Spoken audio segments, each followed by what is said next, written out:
역사를 찾아서 제238편 왕건 그 후 왕자의 난.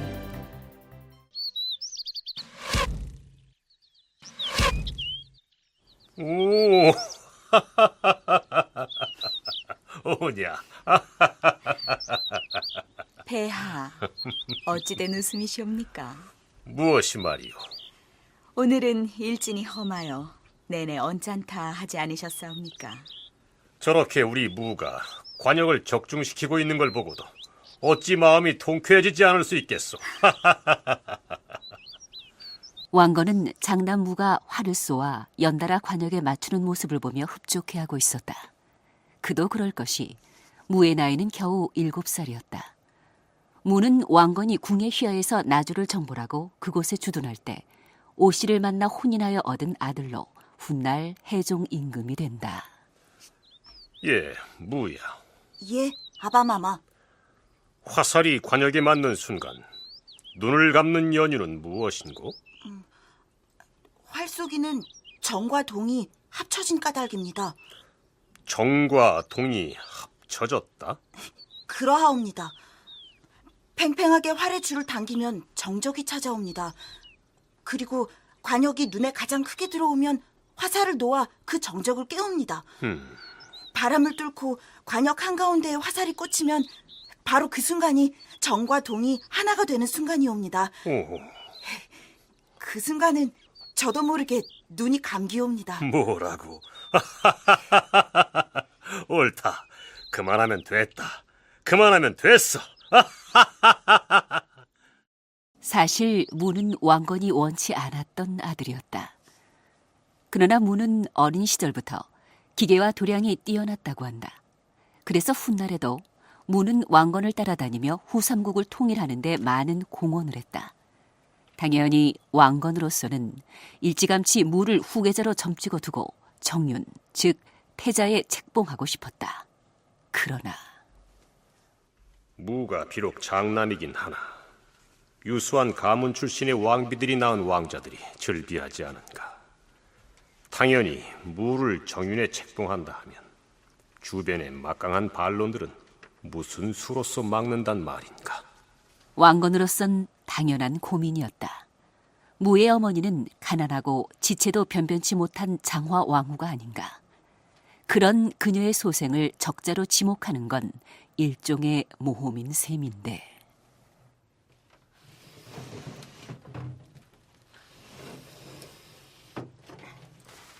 마마, 어인일로 찾아 계시오니이까.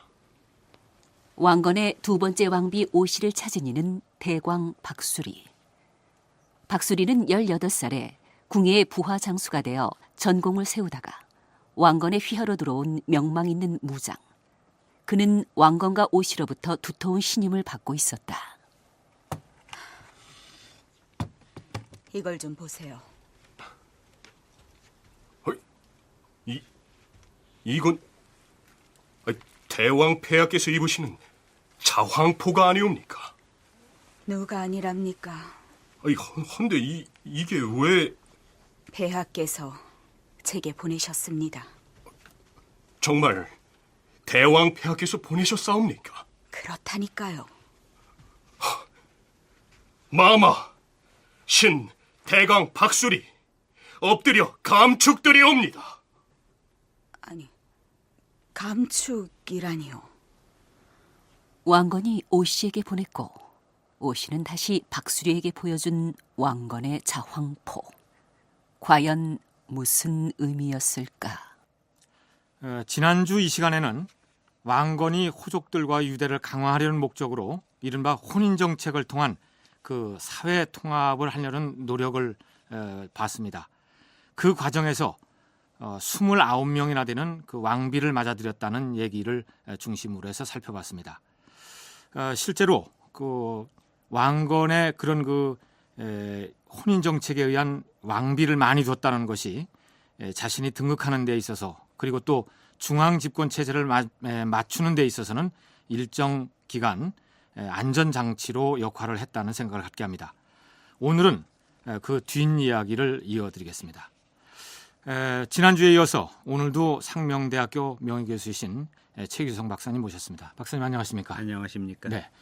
저희들이 앞에서 그 드라마를 통해서 태자 책봉에 있어서 그 첫 부인 오 씨 부인이 그 무라는 그 이제 아들을 그 능력이 뛰어나다는 것을 암시를 했고, 그리고 그 부인이 왕건으로부터 황자포라는 옷을 받는 과정을 이 드라마를 통해서 봤습니다. 마치 무슨 뭐 암시하는 것 같은 그런 내용인데, 결국 그 29명에 되는 부인을 뒀다는 면에서 소생도 많았고, 그래서 이 태자 책봉 후계자를 두는데 어려움이 있다라고 하는 것을 이 드라마에서 암시하는 것이 아니겠습니까? 그렇습니다. 왕자들의 배후에는 진짜 초초맹장이고 아주 기라성 같은 인물들이 부진하고 있기 때문에 누구 하나도 그냥 넘어가기가 어렵죠. 그래서 여러 왕자들이 다 태조의 후계자가 되기를 희망했다 봐도 지나친 것은 아닌데. 그렇겠죠. 그런데 이제 태자무가 그 영륜이 되고 후계자가 될 수 있었던 것은 본인의 능력도 있었겠지만, 태조가 원체 그 장화왕 오씨를 사랑했고, 예. 또 사랑하다 보니까 벽앤머리 송사를 못 당하죠. 그렇겠죠. 나란히 벽에 누고 귀에다 소근소근 얘기하는 예. 건 못 당해서 결국은 이제 7살 되던 해에 그 태자무를 영륜으로 정하는데 우여곡절이 많죠. 예. 근데 이 자황포라고 하는 게 뭐냐 하면은 그 붉은 빛깔이 나는 포인데 임금이 입는, 그러니까 고려 초기에는 주황색 비슷한 그런 색깔의 옷을 입었는데 여러 차례 이제 그 장황호 씨가 태조에게 간청을 했죠. 예. 태자무를 좀 그 영륜으로 정해 주십사. 네. 영륜이라는 얘기는 조선시대 세자와 같은 것인데, 그런데 이제 태조가 꺼렸다고 돼 있죠. 왜 꺼렸느냐 하면은 그 고려사 전료에 이제 자세히 나오는데, 장화왕후 오 씨가 측미해서 그거를 꺼렸다. 예. 근데 측미라고 하는 걸 국어 사전에 찾아보니까 미천하다 이렇게 표현을 하고 있는데, 미천하고는 거리가 멉니다.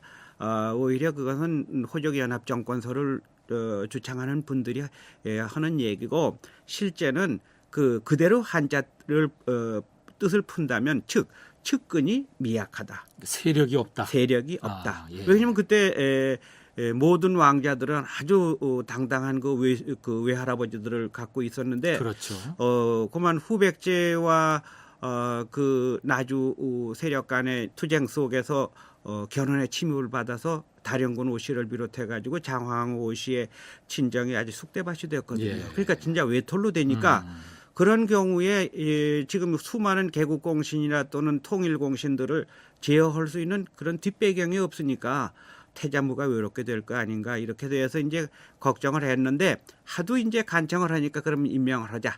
이래서 이제 지금 수수께끼 같은 자황포를 오래된 상자 속에 넣어서 그 장황호 씨에게 내렸고, 그것을 다시 이제 박수리한테 보였다는 얘기죠. 그러니까 이제 그래서 이 오 씨가 임신한 거를 달가워하지 않았다. 측리하기 때문에. 예. 이제 그런 그것도 얘기가 이제 되겠죠. 예. 지난 시간에 한번 예, 얘기가 그렇습니다. 나왔었죠. 그래서 이제 이 자황포를 박수리에게 오 씨 부인이 보이니까 박수리가 감축합니다. 이렇게 했단 말이죠. 예. 그러면은 이 당시에 자황포를 주고받고 한다는 것이 마치 이 태자 책봉을 약속한 그런 걸로 이렇게 알려졌다는 얘기가 되나요? 그러니까 이렇게 보시면 됩니다. 태조가 여러 가지 정황 때문에 공개적으로 태자무에게 영륜 자리를 물려주기가 어려우니까 든든한 후견인을 정해놓고, 예. 그러고 나서 공표를 하면 그 후견인이 두려워서도 함부로 사람들이 반발을 안 할 테니까 그 과정상 이제 자황포를 내린 거죠. 조금 전에 김 선생님 말씀대로 자황포는 임금님이 입던 옷, 그러니까 태조가 입던 옷을 예. 은밀하게 내렸다는 얘기는 그 입을 사람을 태자무로 정했으니까 그대가 어떠냐, 이렇게 물어봤더니 박수리가 감축합니다.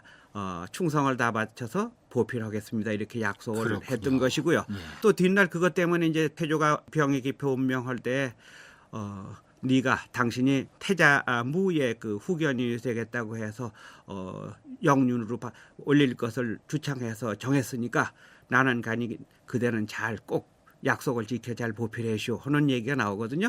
그걸 보면은 그런 과정상 그 자황포가 등장하는 거죠. 그러니까 이 박수래라는 인물이 이 오씨 부인으로서는 내 아들의 방패막이가 돼달라는 그런 뜻도 되겠고 그만큼 또 박수리가 힘이 있는 인물이라고 하는 것을 그 알려주는 당시에 것이죠. 박수리는 아마 무장 가운데서는 마지막 살아남은 그런 강력한 파워를 가졌던 무장이라 이렇게 보면 되거든요. 그렇군요. 그러니까 이 당시에 이제 왕권 경쟁에 있어서 박수리가 이제 무의 병풍 역할을 했고 네. 그러므로 해서 이제 이게 다른 왕자의 난으로 확산되는 계기도 되는 거 아니겠습니까? 그렇죠. 예. 해종이 즉위하는 데는 절대적으로 박수리가 이제 공헌을 했지만 해종이 정말 든든한 뒷배경이 더 있고 또 지지하는 세력들이 많다면 왕자의 난 거지 안 가고 해종의 아들한테로 그래야 왕위가 되겠죠. 계승돼야 되겠죠. 예. 그게 이제 안 됐죠. 예. 그러니까 결국에 이제 또 다른 박수리 같은 대역할 인물이 이제 등장하겠고, 그렇죠. 거기에는 이제 또 다른 왕자들의 그 얽힌 얘기가 나오게 되겠군요. 그렇습니다. 그러면은 실제 이제 정사에는 앞에서 다뤘던 이 박수리와 이 무의 관계 이런 것들을 어떻게 기록하고 있나요? 박수리에 대해서는 그 조금 전에 김 선생님 말씀대로 자황포 건으로다가 그 후계자가 이제 됐고 후계자가 되고 나서는 실제로 해종이 운명할 때까지 아주 강한 뒷배경이 되었죠. 그리고 태조한테 이제 부탁을 해서 영륜으로 세우는 데도 결정적인 이제 그런 역할을 했습니다. 그렇게 이제 고려사에는 소개되고 있죠. 예. 그래서 드디어 이제 무가 해종으로 등극하는 과정이 되겠죠. 그렇죠. 예. 그럼 이 부분을 드라마를 통해서 다시 한번 확인하겠습니다. 오늘 과인은 부왕 폐하의 뜻을 받들어 권자에 올랐노라. 돌아가신 부왕의 당부대로 형제들은 과인과 더불어 이 나라 고려의 태평성대를 위하여 힘써야 할 것이요.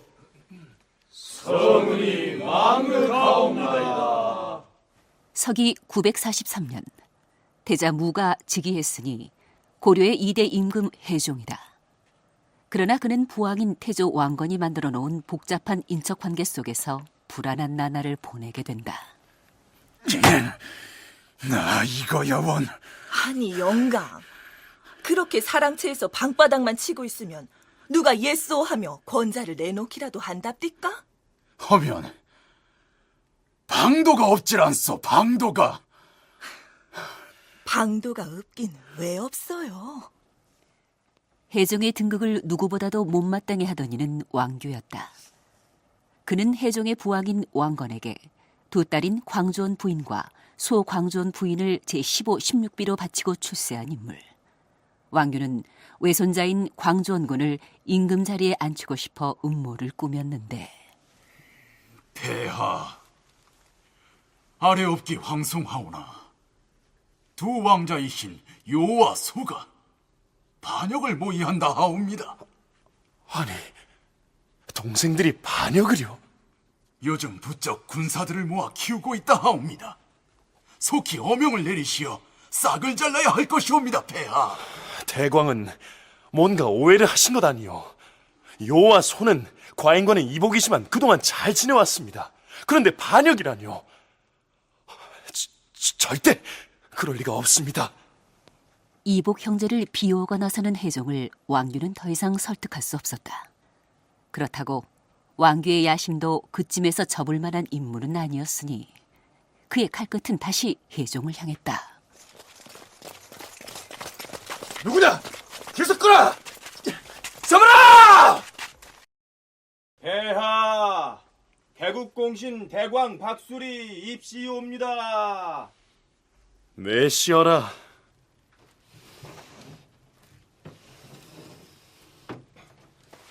찾아 계셨사옵니까, 폐하?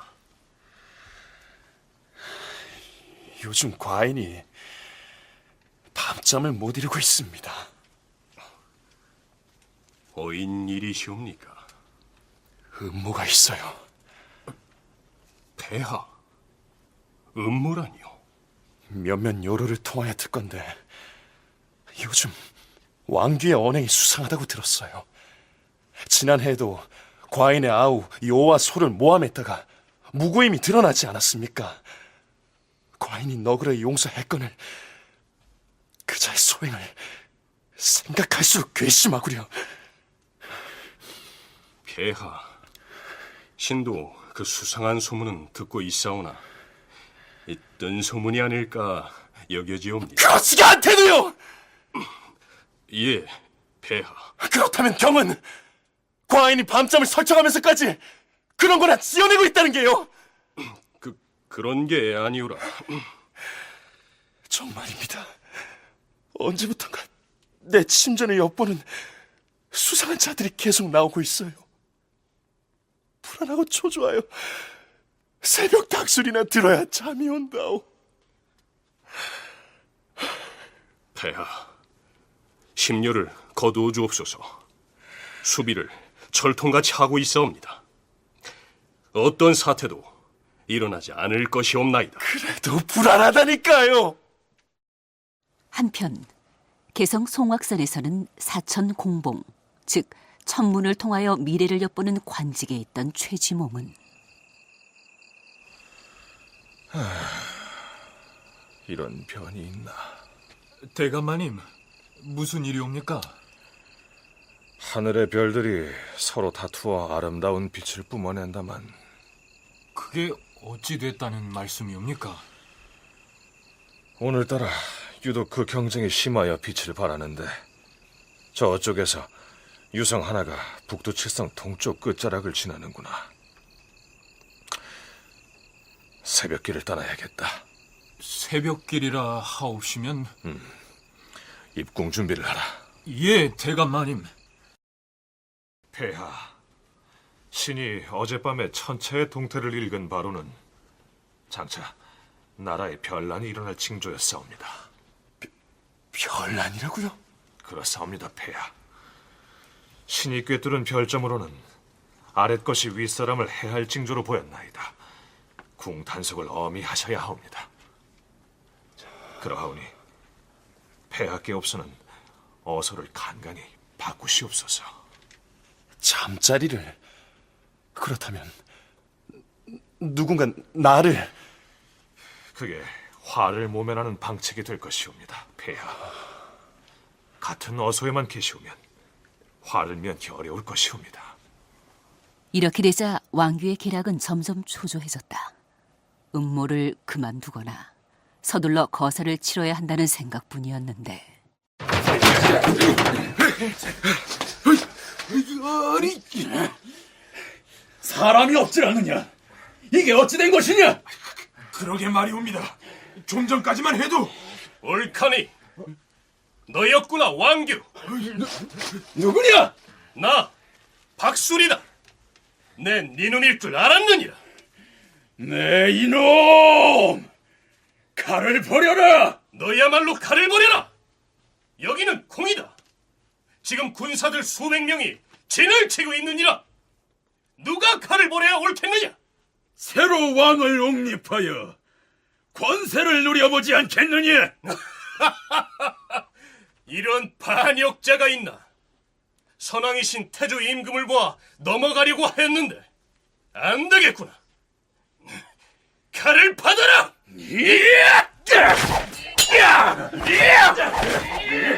그때 대종은 바로 옆방의 침소에서 칼 부딪히는 소리를 들어야 했다. 그의 심사는 말이 아니었다. 어찌하여 과인을 노린단 말인가? 궁궐에서 이 무슨 해괴한 일이 벌어진단 말인고?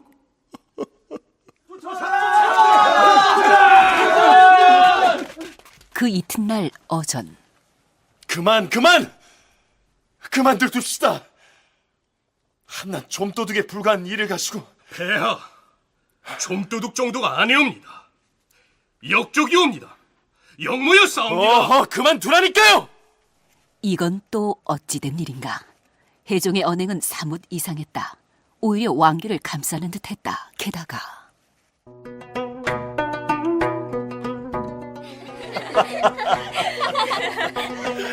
자, 이번에는 누가 과인의 등에 업히겠느냐? 폐하, 소녀입니다. 아니다. 너는 좀 전에 업혔지 않느냐?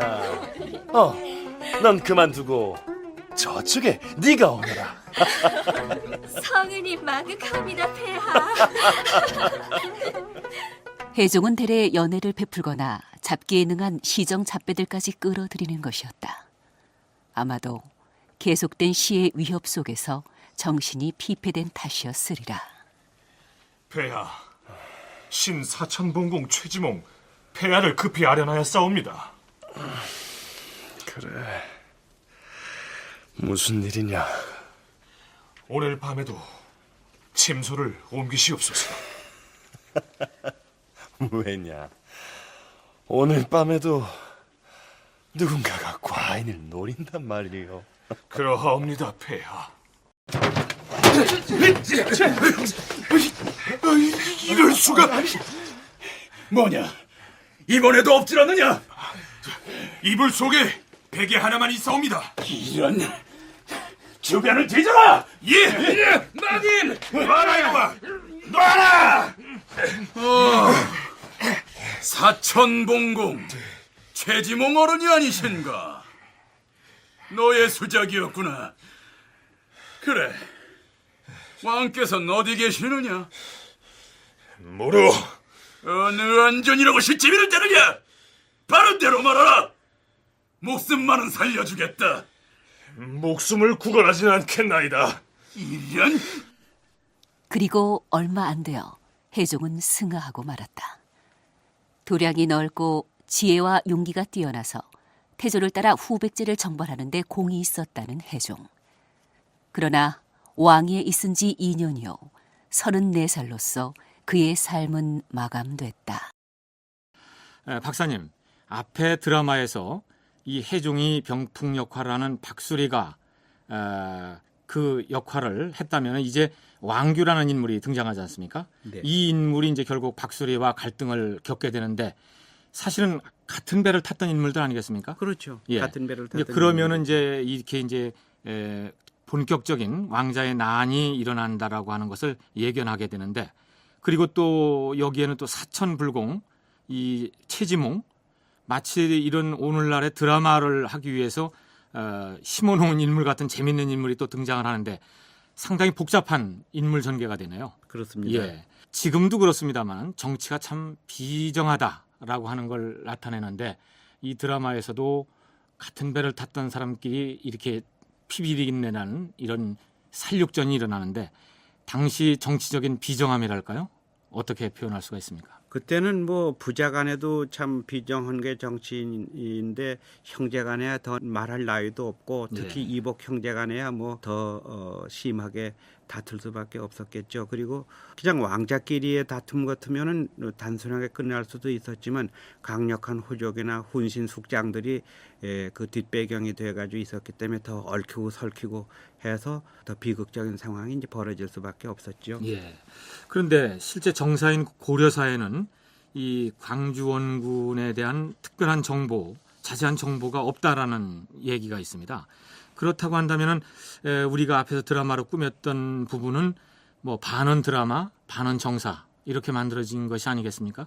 네, 그렇습니다. 그래도 비교적 그 정사에 근접해 있는데요. 광주 원군은 그 참 억울하게 죽은 사람이고 예. 정쟁에서 패하면은 성죽군왕이요 패증역적이라고 결국은 왕규가 죽음으로써 참 빛도 못 보고 억울하게 죽은 사람이고 또 고려 초기에 사가들이 그에 대한 기록을 남기질 않았는지 아니면은 거란의 침입 때 모두 사라졌는지는 몰라도 고려사에는 광주원군이 누구다 소광주원 부인의 아들이다 하는 것 외에는 별로 나오질 않습니다. 예. 왕규의 손자고 외손자고. 그러니까 왕요하고 왕소가 사실은 주인공인데 이 드라마를 통해서도 우리가 알고 있습니다만 왕규와 박수리가 대리전을 하는 거 아니겠습니까? 그렇습니다. 대리전이 그만큼 되죠. 이 시기에는 이런 그 호족 세력 이런 사람들이 왕권 못지않게 힘을 발휘했다. 그런 얘기가 되겠죠. 그렇죠. 왕권이 아직은 이때 확립이 되질 못했기 때문에 애당초 후삼국 시대의 지방 호족이었던 분이나 예. 또는 호족이었다가 왕건 편을 들어서 왕건의 부장이 돼가지고 후삼국 통일에 기여했거나 이때는 개국 공신들이 돼가지고 조정에 포진하고 있었기 때문에 더 이제 일이 꽤 이제 어렵게 되고요. 예.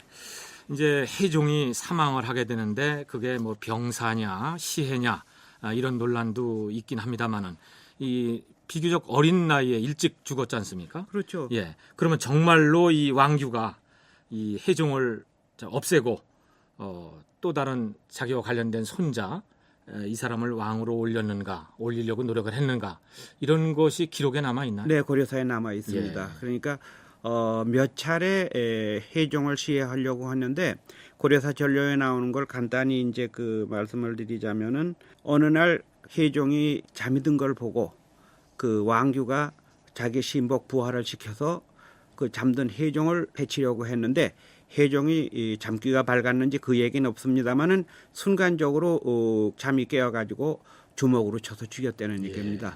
그 왜 그러냐면 해종이 대단히 용력이 과인하고 장부다운 기질을 가졌던 사람이거든요. 또 한 번은 이제 그 최지몽이가 그 천문을 보고 해종을 시해하려고 하는 사건이 일어날 것 같으니까 장소를 주무시는 장소를 피하십시오. 그렇죠. 네, 했는데 왕규가 피한 줄은 모르고 그 해종이 자는 벽을 뚫고 들어와 가지고서는 그 신복 부하가 해종이 주무시는 벽을 뚫고 들어와서 시해하려고 하는데 없으니까 최지몽이 이놈이 내 일을 망쳤다 하는 얘기가 고려사에 나오고 있습니다. 그 몇 차례 실제로 죽이려고 했던 거는 있었던 것 같습니다. 예.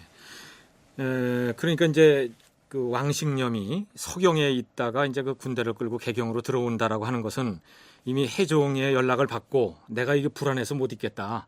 와서 나를 좀 지켜달라. 그런 메시지를 받고 온 걸까요, 그럼? 아니요.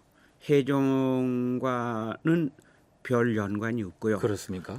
고려사를 보면은 해종의 이복 동생인 왕자요와 왕자소가 그러니까 이제 충주 유문 출신의 부인에선 태조의 부인에서 나온 그 형제들이 그 당속되는 왕식념을 불려 올린 걸로 되어 있습니다. 그래서 해종은 이미 병이 골수에 들어서 그 며칠 못 가는 상황이고 그 당시 조정 형편은 왕규가 모든 정권을 틀어주고 있었고 그러니까 왕자소나 왕자요가 어거할 수가 없으니까 무력을 불러들인 거죠.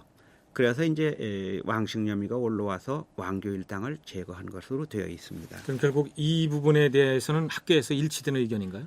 일치되는 의견은 아니고요. 그것도 그 대립각이 있습니다. 어떤 게 있느냐 하면은 그 서경은 태조가 북진 정책의 그렇죠. 전진기지로 세운 네네. 거거든요. 예. 그래서 모든 것이 태조의 계획대로 위대한 고구려를 만들기 위해서 부흥시키기 위해서 그 서경을 이용했다 이렇게 이제 보는 시선이 있고요.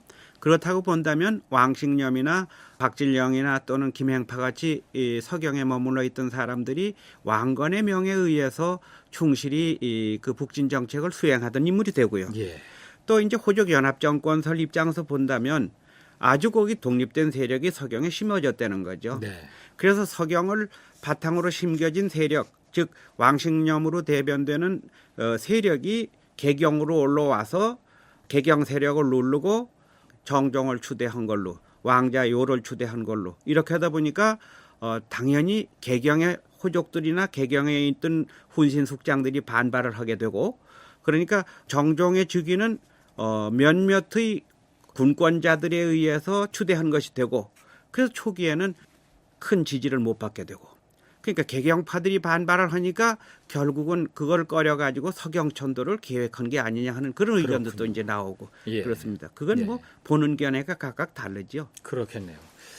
그러면 결국 왕규하고 박수리하고 이제 최지몽이라고 하는 이 세 사람이 결국 대리전 형식으로 하다가 결국 똑같이 참화를 당하는 거 아니겠습니까? 뭐 다른 그 야사를 보면 박수리 같은 경우는 뭐 두꺼비도 먹고 개미도 잡아먹을 만큼 뭐 대단한 그 식성에다가 등치도 컸고. 근데 그럼요. 그 면천 출신으로 참 용사죠. 그래서 18세에 이제 국내 그 위사로 들어갔다 그러는데 그 위사라는 얘기는 경호실 직원이거든요. 그럼 용력이 과인하고 또 고기를 좋아해가지고 지금 김 선생님 말씀대로 개고기는 말할 것도 없고 개미나 두꺼비도 고기라면 먹었다고 말입니다. 하는 얘기는 왜 그렇게 이제 고려사에 쓰느냐 하면은 그만큼 강한 어떤 힘도 있고 또 동시에 그런 걸 먹을 만큼 뭐 포악하다고 할까 잔인한 것을 그리다 보니까 이제 그런 얘기가 있고 또 태조 편을 들어가지고 태조의 구테타 후에는 참 군공을 많이 세워서 예. 대광직까지 올라가고 그러면 그 당시 대광이라는 게 이제 최고직이거든요. 그걸로 볼 때 박수리는 혜종의 후견자로서는 아주 적합한 인물이었죠. 예. 그러니까 이 박수리는 좀 우직했고 왕규는 눈치를 좀 보고 교묘한 예. 사람이죠. 왜냐하면 그 사람은 외교술에도 뛰어나고요. 예. 제가 보기엔 광주 출신의 호족이기보다는 광주 출신의 문사로 볼 수 있을 정도로 또 그리고 태조 말년에 태조의 유명을 받들어서 고갱 대신 3명이 뽑히는데 네. 박수문이나 염상과 더불어서 그 태조의 명을 받아서 혜종이 그 당시 이제 영륜으로 있을 때 보살피게 하는 또 그리고 나중에 태조가 죽었을 때 그 유지를 발표한 사람도 선덕전 앞에서 바로 그 왕규가 한 걸로 보면 문에 아주 능했던 사람 같죠. 그렇습니다. 그리고 이제 이 사천공봉 최지몽 네. 이렇게 나오는데 사천공봉이라는 건 결국 직함이 되겠고요. 네, 직함이 되죠.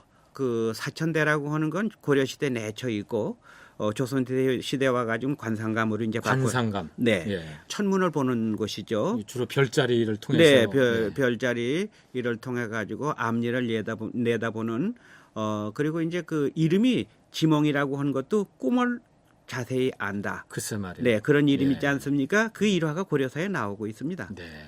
그 태조가 어느 날 꿈을 꿨는데 참 아주 이상한 꿈을 꿨거든요. 그래서 젊은 최지봉을 불러다가 꿈 얘기를 했더니 삼안을 통합해서 통일을 이룩할 꿈입니다. 근데 과연 그대로 됐지 않습니까? 그래서 그 꿈을 아주 밝게 이제 그 해석을 하기 때문에 전쟁에 나갈 때는 최지봉을 말궁둥이 옆에 반드시 싣고 다닐 정도로 예. 그 주변에 같이 두었고 또 꿈을 잘 해독한다고 해가지고 너 이름을 바꿔라 이렇게 해서 꿈몽자를. 네, 꿈몽자 알지자 그것도 태조가 내린 이름입니다. 그렇군요. 그러니까 책사 역할을 하죠. 예. 그런데 제가 보기에는 그분이 천문도 잘 받겠지만 정보에 밝았던 분인 것 같습니다. 예. 그리고 또 정보통이었기 때문에 그 혜종 때뿐만 아니라 정종 때도 또 그 다음 때인 광종 때까지도 우대를 받습니다. 예. 그러다가 이제 어느 날 잘못되는 게 있는데 이제 혹시 뒤에 얘기가 나올지는 모르겠습니다만 귀법사에 이르다가 미움을 받아서 한동안 관직에서 물러났는데 나중에 경종 때 가서 다시 등장을 해가지고 또 아주 대단한 역할을 하고 81세까지 살면서 고려 초기의 모든 역사는 최지몽이 빼놓고는 설명할 수 없을 정도로 그렇게 여러 가지로 관여가 되고 있습니다. 예. 방금 이제 그 최지몽에 대한 기록을 말씀하시면서 이제 고려사를 언급하셨는데 그 고려실록이라고도 얘기를 할 수 있겠습니다만 실제 이것이 어떤 계기로 해서 이렇게 편찬이 되게 됐나요? 우리나라는 참 그 역사 찬술의 그 선진 국가였습니다. 예. 물론 중국에 비해서는 다소 뒤진 감이 있습니다만은 이미 고구려 시대에 유기백권이라는 게 나오고 지금은 없지만 예. 그 뒤에 이제 신집 5권으로 정리되고 예.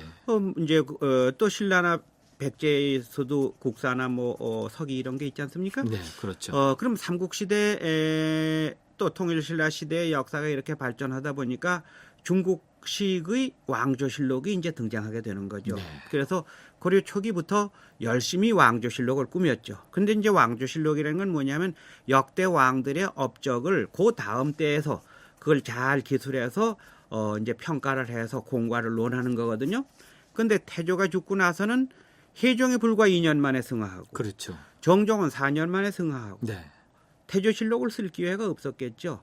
그래서 아마 광종 때나 성종 때에 이제 완성을 봤을 텐데 유감스럽게도 현종 주기 원년에 거란군이 침입해가지고 거란의 성종이 30만 대군 이끌고 와서 개경을 함락할 때 청령각과 보문각에 있었던 모든 서적들을 다 불태웠거든요. 그렇군요. 이래서 이제 왕조실록이 다 사라졌죠. 그러니까 국초에 그래서 태조부터 시작해서 목종 때까지 그러니까 7대 실록이 모두 불탔기 때문에 현종 4년에 다시 실록 편찬에 들어갑니다.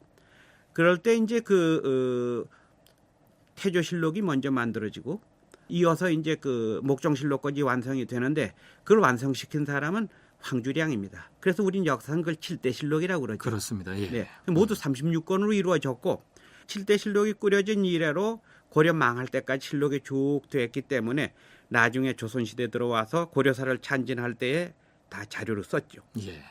그럼 결국 이런 그 실록이 만약에 남아 있다고 한다면 오늘날 우리가 이 왕자의 난도 꼼꼼하게 더 자세하게 확인할 수 있겠죠.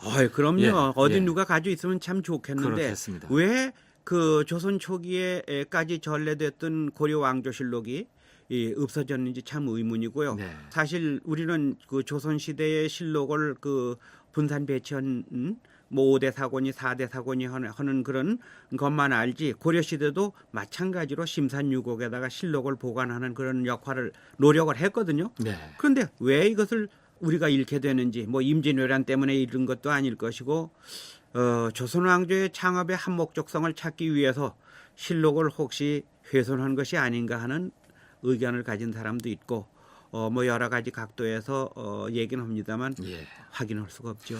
자, 그럼 오늘 마무리 얘기로 이 해종과 정종 시대의 이 애척과 관련한 이 왕자의 난, 이 반란 시대를 마무리하는 뜻으로 이 단원을 한번 다시 드라마를 통해서 한번 확인해 보겠습니다. 와! 자, 잠시 쉬었다 가자. 예, 장군. 인걸은 변하였으나 개경산천은 변치 않았도다.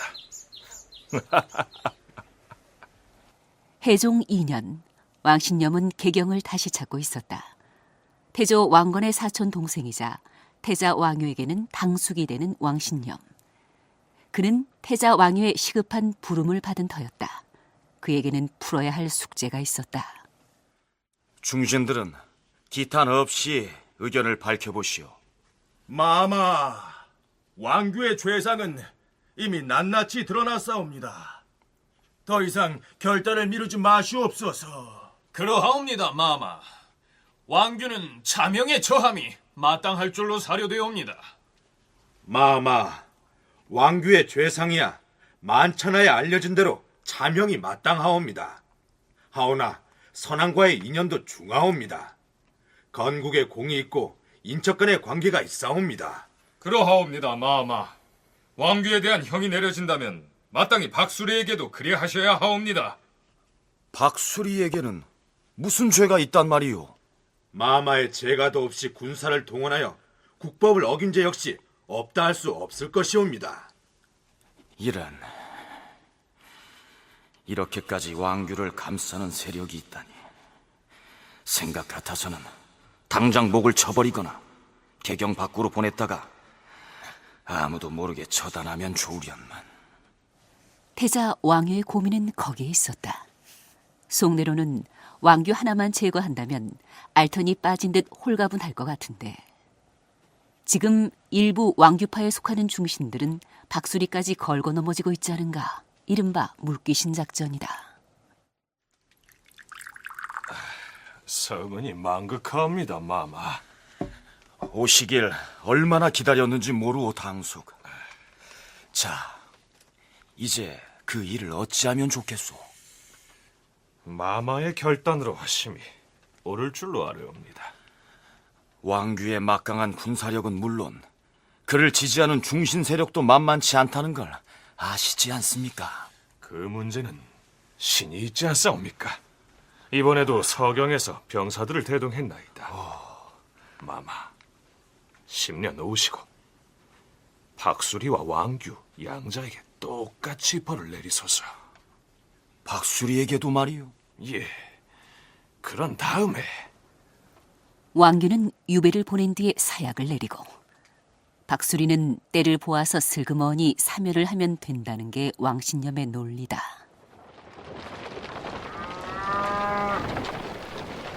결국 태자 왕유는 박수리와 왕규를 강화도로 유배 보내는 것으로 결정했다. 그러나 유배지에서 왕규와 박수리의 입장은 천양지차였다. 박수리는 유유자적 대접을 받으며 귀양 아닌 귀양의 여유를 즐기고 있었지만 왕규는 박수리 이놈, 두고 봐라. 니놈 때문에 거사가 숲으로 돌아가고 내 신세가 일이 된 것이 아니더니 내 반드시 반드시. 그러나 그건 왕규만의 생각이었을 뿐. 한편 개경에서는 비바람이 불고 있었다. 왕규의 지지 세력이 한 사람씩 제거되고 있었던 것이다. 그러나 박수리 또한 기구한 운명을 강화도에서 마감하게 되는데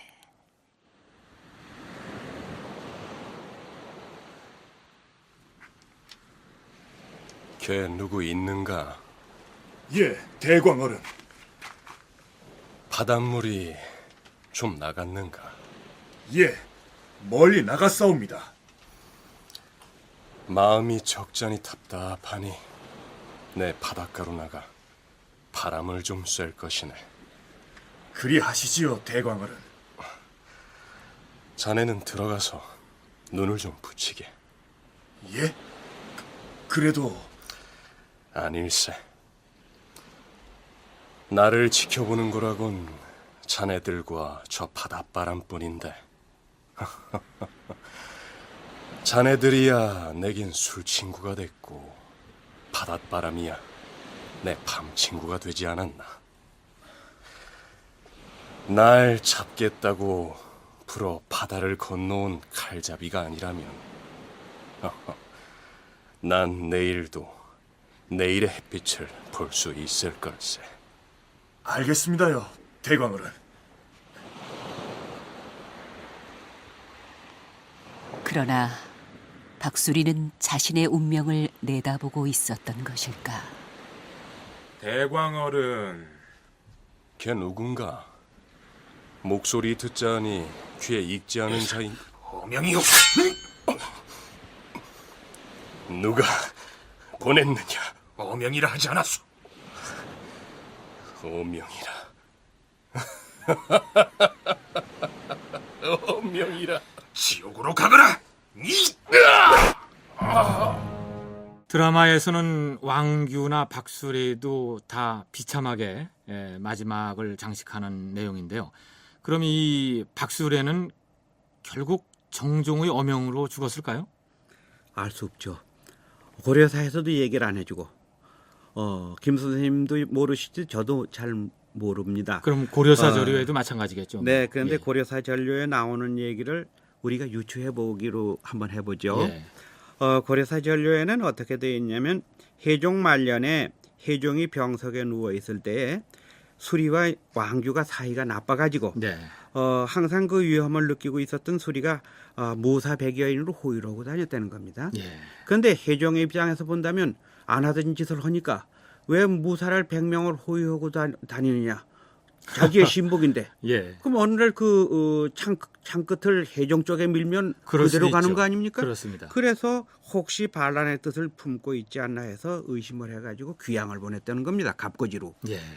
그런데 왕규가 해종과 그 박수리의 틈이 벌어진 걸 그 틈을 타가지고 어명을 빙자해가지고 그를 죽였다. 아하. 이렇게 나왔습니다. 그걸로 본다면은 정종이 죽인 게 아니고 해종이 오판하고 왕규가 그만 중간에서 간특하게 죽인 것이 되는데 그렇게만 볼 수가 또 없어요. 왜 그러냐면 왕규가 그 자기의 외손자인 광주원군으로다 후사를 잇기 위해서 계획을 세워 나가는데 네. 왕자 요와 왕자 소가 왕식념을 불러들여 가지고 느닷없이 들어와 가지고 그렇죠. 왕주 일당을 제거하는데 만약에 갑곳에 귀양가 있던 박수리가 돌아온다면 이거는 그렇죠. 네. 이리를 쫓아버리고 호랑이를 끌어들인 폭이거든요. 그런 격이죠. 그러니까 죄를 왕규한테 뒤잡아 씌워서 해종이 죽고 정종이 죽게 하는 그 무렵에 암살자를 보내든 어명을 빙자하든 뭐 다 죽어가는 그 해종의 이름을 빌려서 죽일 수도 있었을 것이고요. 그래서 참 비명 행사한 것이고 누가 죽였는지는 예. 영원한 그 미스테리로 남게 예. 되죠.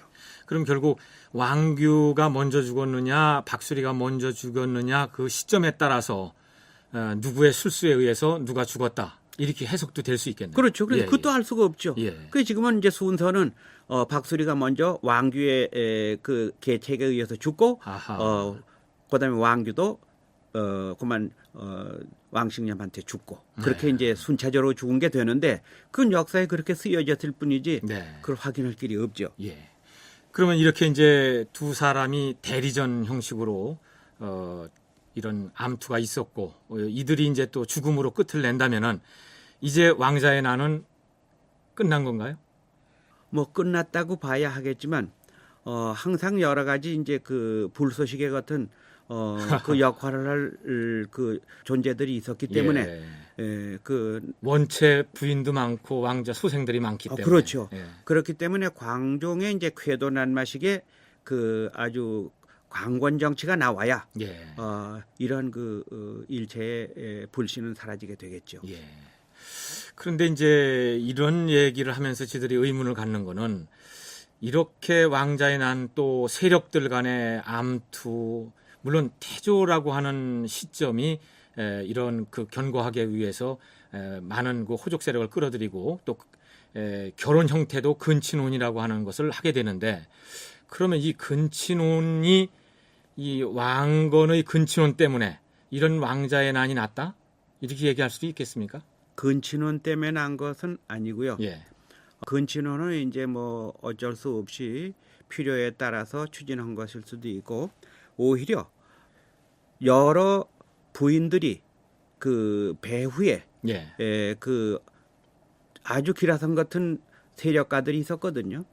그렇기 때문에 그 세력가들은 자기의 야심을 실현시키기 위해서 외손자인 왕자들을 이용했을 여지가 있고요. 그것이 이제 왕자의 난이 일어나는 배경이 이제 됐다 이렇게 볼 수가 있죠. 그러니까 결국 2대, 3대 왕까지의 그 왕자의 난은 이 근친혼은 우리가 저희들이 뭐 별도의 시간을 내서 충분히 다시 한번 집중적으로 조명해 볼 필요가 있겠습니다만 직접적인 원인은 아니다.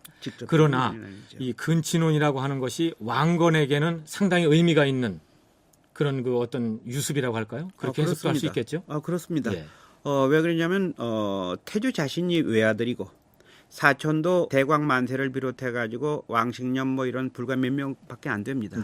그러니까 원체 고려를 창업한 그 왕씨 세력들은 벌쪽이 아니었던 것 같습니다. 그렇기 때문에 왕실을 튼튼히 하려면은 왕자 왕손들이 많아져야 되는데 근친혼을 안 시키고 외부에서 며느리를 많이 얻어들인다든지 또는 딸들을 전부 외부로 준다면은 왕씨의 그 혈통이 불어나질 않지요. 그렇죠. 그래서 할 수 없이 그 근친혼을 할 수밖에 없었던 게 아닌가 하는 그런 시각이 있고 또 한 시각으로는 그 전대 신라 시대부터 근친혼이 일반적이어서 왕실에서는 삼촌 숙질간에는 뭐 보통이고 이복 형제들도 결혼을 했기 때문에 그 당시 유습이 고려 초기에 이어진 게 아니냐. 이 고려사에 보면은 이 근친혼 관계를 마땅치 않게 설명을 하면서도 합리적으로 풀어나갔더라고요. 같은 성씨끼리 특히 동번끼리 결혼한 건 참 만대에 이게 참 수치스러운 일인데 영명한 태조가 왜 이런 일을 했을까? 그렇지만 그 당시는 그것이 허용이 되고 또 유습이었기 때문에 태조가 아마 이어나간 게 아니냐 그런 뜻으로 설명을 하고 있습니다. 그러니까 왕권을 튼튼하게 하기 위해서는 어쩔 수 없는 권력직책일 수도 있고 또 그것이 그 당시에는 허용될 수 있는 유습일 수도 있겠고 그렇죠. 왜 그러냐면은 시대가 바뀌어지면은 가치관도 바뀌어지고 풍습도 바꿔져서 오늘날 그 잣대를 가지고 태조 시대의 역사를 쉽게 그 마름질하기는 어렵죠. 자, 그러면은 오늘의 말씀의 마지막 단원이 되겠습니다. 이 왕자의 난이라고 하는 것이 이 왕건의 어떤 시대에 한정된 그런 어떤 그 정치적인 사건은 아니지 않습니까? 그렇습니다. 우리 역사에서 어느 시대든 있을 수 있었고 그렇습니다. 동서고금을 막론해놓고 너무 진부한 표현입니다만 동서고금을 막론해놓고 후계자를 제대로 선정하지 않으면 왕자의 난이 일어날 수 있는 계기가 되고요. 또 후계자 선정을 제대로 했다고 하더라도 그 세력에 대항할 수 있는 강력한 파워를 가진 집단이 존재하면은 반드시 왕자의 난이 일어납니다. 그렇겠죠. 그래서 고려 초기에 해종도 어렵게 후계자가 돼서 즉위를 했습니다만 그 충주 유문을 외갓집으로 한 그 왕자요와 왕자소가 너무 강력한 세력으로 있었고 또 그 배후에는 서경의 강력한 군대를 끌고 있었던 왕식념이 있었기 때문에 왕자의 난으로 이어지게 되고 또 해종 만렵에는 거의 해종이 통치를 못할 정도로 병이 깊어서 왕규의 손에 조정이 들어갔다 해도 과언이 아닐 정도로 막강한 힘을 갖고 있었고, 또 공교롭게도 외손자인 광주원이 있었기 때문에 왕자의 난이 일어날 수가 있죠. 그리고 뭐 크게 광범위한 왕자의 난 규정 속에 넣는 범위 속에 넣는다면은 고려 그 숙종이 조카를 물리치고 임금에 오른 것도 그것도 일종의 왕자의 난으로 볼 수 있고요. 네. 조선 시대 들어와서도 그 뭐 제1차의 왕자의 난, 제2차 왕자의 난, 방번 방석 죽인 거, 그다음에 방과 죽인 거, 그런 두 차례의 왕자의 난 외에도 세조가 어린 단종을 쫓아내고 그 즉위하는 그 역시 그것도 일종의 왕자의 난이라 볼 수가 있죠. 그렇죠. 그래서 권력은 참 무상한 것이고 정치는 비정해서 세력 균형이 깨지거나 절대적인 세력이 존재하지 않으면 도전 세력이 있고 결국은 왕자의 난으로 이제 가게 되죠. 그렇습니다. 예, 오늘은 그 2대 3대 고려 초기의 왕자의 난을 통해서 왕건 시대사를 조명해 봤습니다.